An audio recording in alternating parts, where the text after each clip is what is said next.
आप एगो बंधुआ है आरजेडी का। क्या किया? आप आरजेडी का बंधुआ है। हम बंधुआ किसी का नहीं, हम किसी पार्टी में आप नहीं। एकदम बंधुआ वाला बात कर रहे हैं, एकदम बंधुआ वाला बात कर रहे हैं। सुनिए पहले, एक मिनट। किसी का दुकान लगता है, सबको हटाने का काम करता बोलने है। से नेता नहीं हो जाता, कम बोलने वाला बुर्बक नहीं है। नहीं बन जाइएगा। तो लालू जी ने कुछ किया था मुस्लिम भाइयों के लिए, कुछ किया था या हो कहते हैं। सिर्फ एगो अब्दुल वारिक सिद्दीकी साहब हमारे आरजेडी में है, उनको भी सिर्फ झुनझुना दे ले रहते हैं। झुनझुना वो जाते रहिए, टोपी पहन के मेरे साथ रहिए, और उनके साथ केगो नेता आपको दिखाई देता है। सिर्फ आप एक चीज का डर बना करके हम लोग को आज तक वोट को लिए कि बीजेपी हम लोग का दुश्मन है। अरे बीजेपी कहाँ से दुश्मन है, आप हमको प्रूफ करके दिखलाइए। तो ओवैसी को आरजेडी वाले क्यों नहीं ले रहे हैं? वो इसलिए नहीं ले रहे हैं कि मुसलमान का नेता बिहार में एक पैदा हो जाएगा, और वो खुद अपने मुंह जबानी बताए हुए हैं कि हम सब इन लोग को दे देंगे तो मेरे पास क्या बचेगा। जहाँ पर सिर्फ टीका टीका दिखाई देगा और एक भी टोपी नहीं दिखाई देगा, तो वहाँ पे दिल में तो कहीं ना कहीं लगेगा ना, जात बिरादरी हर सबको परे हटा करके काम कर रहे हैं। लेकिन जब वोट देने की बारी आती है तो हम लोग को बीजेपी कर देता है, उधर कांग्रेस कर देता है। ऐसा कोई भी योजना बताइए जो मुसलमान को काट करके योजना मोदी जी लागू कर रहे हैं। एक भी योजना बताइए, 10,000 हो या गैस सिलेंडर हो या और भी बहुत सारे अन्य। वो कन्फ्यूज, नाराज नहीं है मोदी जी से। इतना न डर दिल में बैठा दिया गया है, इतना न डर दिल में बैठा दिया गया है भारतीय जनता पार्टी के खिलाफ से कि आदमी उभर ही नहीं पा रहा है। और लालू जी एगो पैर कब्रिस्तान में है, एगो चीता पर है, अभी भी वो राष्ट्रीय अध्यक्ष बने हुए हैं, रहनुमा बने हुए हैं। लगातार हम लोग बिहार की चुनावी यात्रा पर हैं और जगह जगह पर लोगों से बात कर रहे हैं। इस वक्त हम हैं, पीछे आप मेरे देख सकते हैं, ये हाई कोर्ट वाली मज़ार है। यहाँ पर हमारे साथ कुछ मुस्लिम भाई हैं, इनसे चर्चा करेंगे कि इस बार ये लोग किन मुद्दों पर वोट करने वाले हैं। बिहार में मुस्लिमों की संख्या 19% है। चर्चा करते हैं, एक बहुत बड़े वोटर हैं बिहार में, बात करते हैं इन लोगों से कि इनके मन में क्या है। क्योंकि यहाँ पर नीतीश कुमार जी हैं, तेजस्वी यादव हैं और ओवैसी जी भी आ चुके हैं अब। तो चर्चा करते हैं और मुस्लिम भाइयों से बात करते हैं और आपको बताते हैं कि बिहार का मुस्लिम इस बार किसके साथ जा रहा है, किन मुद्दों पर जा रहा है और किसको देख रहा है। क्या नाम हुआ भैया? मेरा नाम मोहम्मद हाशिम बख्खो है। हम पासमानदा समाज से आते हैं जी, और हम बिहार पटना के रहने वाले हैं। जी, बिहार पटना के रहने वाले। अब चुनाव है बिहार में, क्या मुद्दे देख रहे हैं, किन मुद्दों पर किसको चुनकर भेज रहे हैं, किसको मुख्यमंत्री बना रहे हैं? सबसे पहली बात तो मुद्दा मुसलमान के लिए कुछ है ही नहीं। इस बिहार के अंदर में मुसलमान के लिए चाहे आरजेडी हो, चाहे जेडीयू हो, चाहे रामविलास पासवान की पार्टी हो या हम हो, सिर्फ हम लोग का वोट का यूज किया जाता है। और हम लोग को आगे बढ़ाने के लिए कोई भी पार्टी आज तक ऐसा कोई काम नहीं किया है। आप एक भी बिहार के अंदर में ऐसा नाम बता दीजिए जो मुसलमान को लीड करने के लिए कोई बढ़िया नेतृत्व दिया हुआ हो। तो मुसलमान के लिए तो खैर बिहार के अंदर में कोई पार्टी नहीं है, तो इसके लिए तो इस पर बात ही करना बेकार है। तो आप ऐसा सवाल कीजिए जिस पर मुसलमान को आगे बढ़ने के लिए कोई ऐसा बात हो। ओवैसी जी आ रहे हैं, वो तो कहते हैं मुस्लिमों की बात करते हैं, वो तो ठीक है। अब मुस्लिम का वो बात करते हैं, बहुत बढ़िया बात पूछ ली है हमसे आप। कितना बड़ा मुस्लिम का रहनुमा है, जबकि सही बात बताएं आप, अगर आरजेडी और ओवैसी ये दोनों इसमें फंस रहे हैं, खुद से ही फंस रहे हैं। आरजेडी शुरू से MY समीकरण को लेकर हैं, अपना बाप का बपौती मुसलमान का वोट आरजेडी बना के रखे हुआ है। बोलते रहिएगा।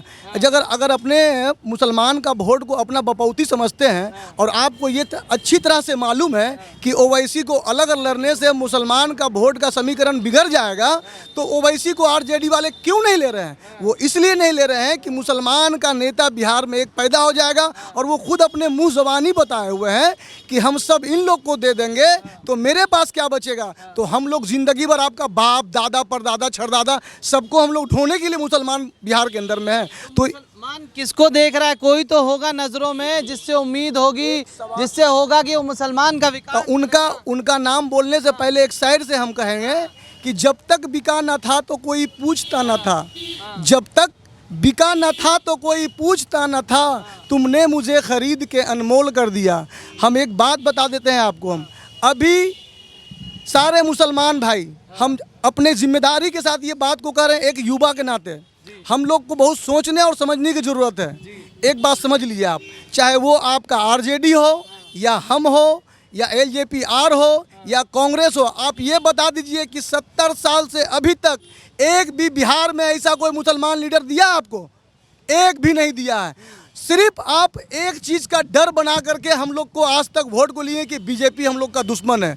अरे बीजेपी कहाँ से दुश्मन है? आप हमको प्रूफ करके दिखलाइए।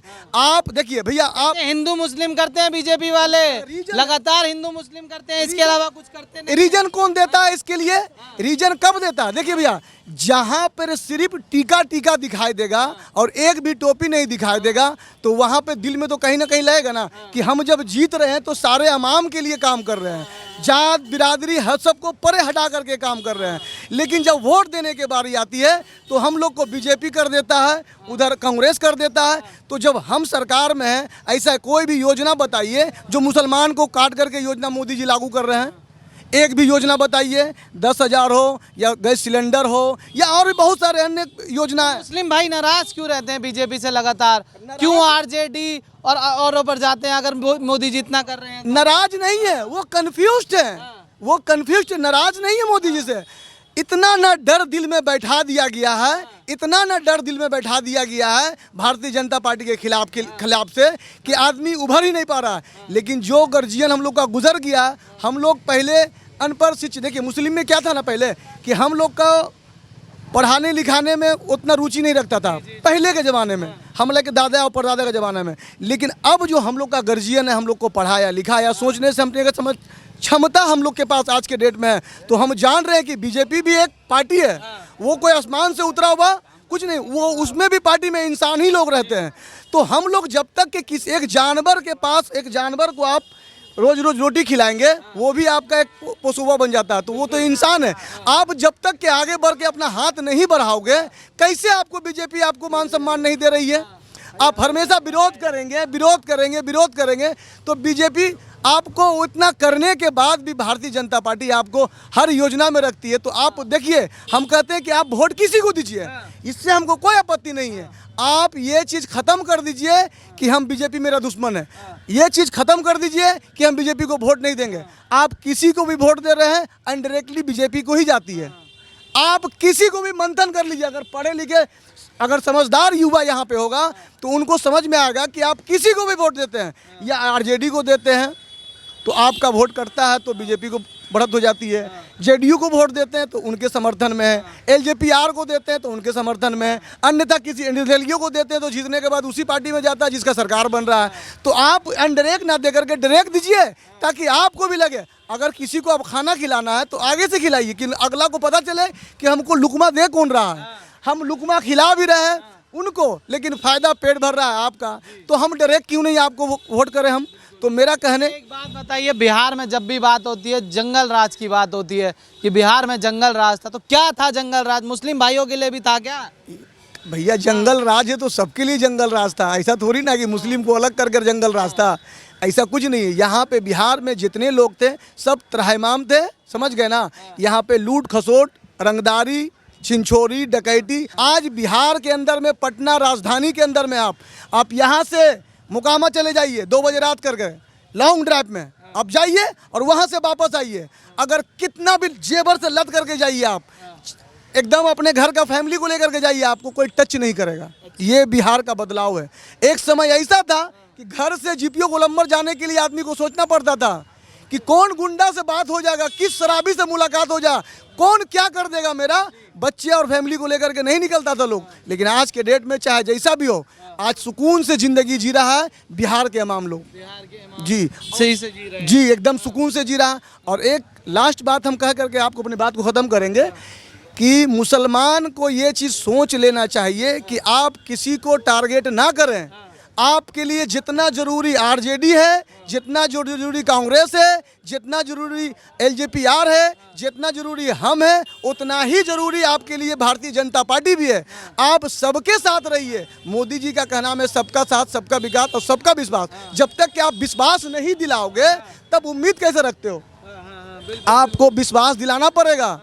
आप नहीं विश्वास दिला रहे हैं, फिर भी आपके लिए जात भाव हर चीज़ को तोड़ मरोड़ करके सबको एक किनारे रख करके सबके लिए मोदी जी कर रहे हैं। तो आपका भी एक बड़ा दिल दिखलाना पड़ेगा, आपको भी बड़ा दिल दिखलाना पड़ेगा। आप वोट मत दीजिए, कम से कम विरोध तो मत कीजिए, ठीक है। हम ये नहीं कहते आप आरजेडी को वोट देते हैं। कितने आरजेडी वाले बताइए कि मुसलमान को प्रतिनिधि करवा रहे हैं। तो कहते हैं मुस्लिमों के लिए बहुत करते हैं वो। तो क्यों ना ओवैसी को साथ में ले लिए, काहे उनका कलेजा से पानी निकल गया। वो तो सोच रहे थे कि अगर हम ओवैसी को साथ में ले लेंगे तो बिहार में एगो मुसलमान का नेता लीडर पैदा हो जाएगा और हमारा एक तो नया पार्टी पैदा हो जाएगा। उनके तो दिल में डर है, वो तो सर सहला करके भेजा खा रहे हैं। लालू प्रसाद खा लिए, सर सहला के भेजा। अब सोच रहे हैं तेजस्वी यादव सर सहला के भेजा खा रहे हैं। अगर वो सच्चे में रहनुमा थे तेजस्वी यादव आरजेडी वाले, तो अगर उनका सूझबूझ काम नहीं कर रहा है तो सलाह ले पब्लिक से। ओवैसी को अलग रहने से आरजेडी को फायदा है या नुकसान है? क्या है बताइए आप? नुकसान है। नुकसान है। उसके बावजूद भी ओवैसी को साथ में नहीं ले रहा, तो क्या चाह रहे हैं वो चाह रहे हैं सिर्फ मुसलमान मेरा बाप का बबौती है वोट दे और हमको आगे सीट पर रखे। मेरा पूरा फैमिली तो राजू पार्ट में है। उधर मीसा भारती को सांसद बना दिया गया, रोहिणी आचार्य को भी टिकट मिल गया, तेज प्रताप भी अपना पार्टी बना लिए, तेजस्वी यादव अपना है पर्वती क्या बोलते हैं प्रदेश अध्यक्ष यदि पार्टी के नेता प्रतिपक्ष, और लालू जी एगो पैर कब्रिस्तान में, एगो चीता पर है। अभी भी वो राष्ट्रीय अध्यक्ष बने हुए हैं, रहनुमा बने हुए हैं। तो ये कब तक? तो लालू जी ने कुछ किया था मुस्लिम भाइयों के लिए? कुछ किया था या हो तो कहते हैं सिर्फ एगो अब्दुल वारिक सिद्दीकी साहब हमारे आरजेडी में हैं, उनको भी सिर्फ झुनझुना देले रहते हैं। झुनझुना वो जाते रहिए, टोपी पहन के मेरे साथ रहिए। और उनके साथ केगो नेता आपको दिखाई देता है? आपके पास एगो साहबुद्दीन मेरा था तो उसको तो गायब करवा दिया आप। जब अब साहबुद्दीन जो आपको अर्थ से फर्श पर लेकर गया, उसके लिए आप नहीं कुछ करवा पाए। अरे कुछ छोड़ दीजिए, उनका बॉडी उनके घर तक नहीं लाने का काम किया आप क्या रहनुमा बनिएगा मुसलमान का? आप ये दिमाग से निकाल दीजिए, जो बीत गया वो कल था। आज युवा का सोच है और नया सोच के साथ जो सही है उसी का साथ रहेंगे। हम लोग अंगूठा छाप नहीं है। वो गया जमाना जब घोड़ा चना खाता था, अब आदमी को चना नहीं मिल रहा, पता कर लीजिए। अब आदमी को नहीं मिल रहा तो वो दिन गया। अब सोचना पड़ेगा, सोच समझ करके ही काम करना पड़ेगा। और युवा इस समय किसी के पक्ष में नहीं है। जो पार्टी हमारे लिए अच्छा कर रहा है, जो रोजगार दे रहा है, जो हमारे बिहार को, ये तो कहते हैं कि इन्होंने रोजगार दिया नहीं, वोट चोरी कर करके जगह जगह अपनी सरकारें बना रहे हैं भाजपा वाले। एक मिनट, जहाँ पे कांग्रेस की सरकार बन जाती है वहाँ तो चोरी नहीं होता है, वहाँ तो भाई बहुत ईमानदारी से हो गया इलेक्शन। लेकिन जहाँ पे सरकार नहीं बनता वहाँ पे वोट चोरी हो जाता है। तो ये सब जुमलाबाजी जो है ना, ये सब ढकोसलाबाजी, पब्लिक को सिर्फ डरा करके ही आज तक सरकार में रहा। पूछिए कि कितना रोजगार मिल गया, क्या मिल गया बताइए। मोदी के राज में 12 साल में क्या रोजगार मिल गया? ग्रेजुएशन क्या हूँ, फार्म भरता हूँ, पैसा मांगता है नौकरी के लिए 15 लाख 20 लाख रुपया। और आप बात कर रहे हो ओवैसी का, ओवैसी हैदराबाद देखता है, सीमांचल बिहार आके नहीं देखता है, दुख और एथी नहीं काट रहा है। वही बात हम बोल रहे हैं। पहले आप मेरा बात समझे नहीं, मेरा बात आप नहीं समझे। आपने नीतीश कुमार के बारे में बोला, नीतीश कुमार ने गरीबों के लिए क्या किया? कुछ नहीं किया। क्या किया? हम कुछ नहीं किया, कुछ नहीं किया। आपके कहने से किया, क्या किया? आज बीजेपी, आज नीतीश कुमार, सुनिए पहले एक मिनट, गरीब पे किसी का दुकान लगता है, सबको हटाने का काम करता बोलने है। से नेता नहीं हो जाता है। कम बोलने वाला बुर्बक नहीं है। नहीं बन जाइएगा, ज्यादा बोलने से आप नेता नहीं बन जाइएगा।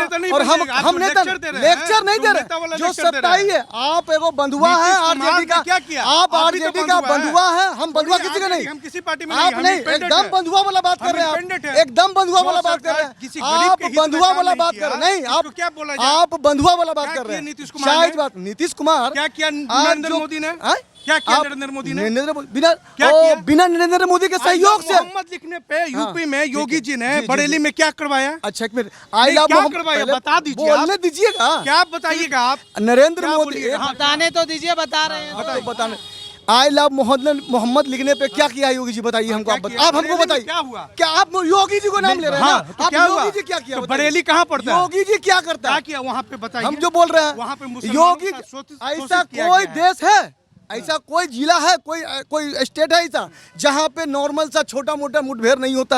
हर जगह होता। अभी हम लोग एक कौम के फिर भी एक दूसरे से मुठभेड़ कर रहे हैं ना, ये सब नॉर्मल चीज है। ये पार्टी वाले लोग बात को बतंगर बना करके मुद्दा इलेक्शन के टाइम में फैला देता है कि पार्टी हिंदू मुसलमान कर देंगे तो हमारा मुसलमान लोग। ये ओवैसी जो यहाँ पर खेल करने के लिए आए हैं, वो खेल उनका नहीं होगा। और आरजेडी जो दिमाग लगा रहे हैं वो नहीं आएंगे कि नहीं, तय है। युवा के हाथ वो तो समय बताएगा ना, युवा ही चलाएगा। आप युवा कौन है भैया? हम लोग है भैया, कौन है? हम लोग के सोचे। आपकी उम्र जो है ना, हाँ, अब आ गई 30 के ऊपर में। 30 का, हम लोग आप तो 22 साल के, ठीक है ना? आरजेडी एक मिनट, आरजेडी अगर पहले आरजेडी अगर मुसलमान का रहनुमा होता सीना ठोक के बोल रहे हैं यहाँ पर, अगर सब पढ़ा लिखा आदमी है, अगर ओवैसी है, अगर आरजेडी, हम खत्म करेंगे बात को, अगर आरजेडी मुसलमान का रहनुमा होता, जानबूझ करके वो जान रहा है कि ओवैसी अलग लड़ेगा तो हमारा मुस्लिम वोट कटेगा, वो क्यों नहीं ले रहा ओवैसी को अपने साथ में।